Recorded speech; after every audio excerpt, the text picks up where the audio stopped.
Hi friends, నమస్తే. మన వంటింట్లో మనము పాలైనా టీ అయినా పెట్టి మర్చిపోతుంటాం కదా. చూడండి, మా ఇంట్లో కూడా నేను పాలు పెట్టి మర్చిపోయాను. పాత్ర చూడండి ఏ విధంగా అయిపోయిందో.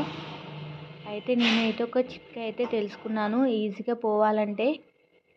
ఇది హై ఫ్లేమ్లో పెట్టి ఒక 5 మినిట్స్ వరకు పాత్రని తిప్పుతూ సైడ్లో నుంచి తిప్పుకుంటూ వేడి చేయాలి. విధంగా వీడియోలో చూపిస్తున్నట్టుగా వేడి చేయాలి. చేసిన తర్వాత ఇది పౌడర్గా రాలిపోతుంది. ఆ తర్వాత మనము ఒక టీ స్పూన్ అలాంటిది తీసుకొని మొత్తము గీకేసేయాలి స్పూన్తో. చూస్తున్నారు కదా మీరు, విధంగా అయితే వేడి చేస్తున్నాను.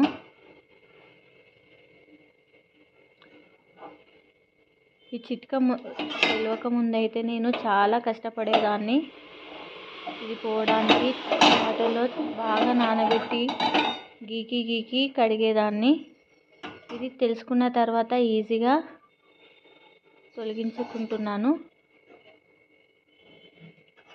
చూడండి, మీకు వీడియోలో చూపిస్తున్నట్టుగా పౌడర్ చూడండి ఏ విధంగా కిందికి వచ్చేస్తుంది. బాగా హీట్ అయిపోవాలి పాత్ర అయితే. స్టీల్ బవన్లో అయితే ఈజీగా వచ్చేస్తుంది.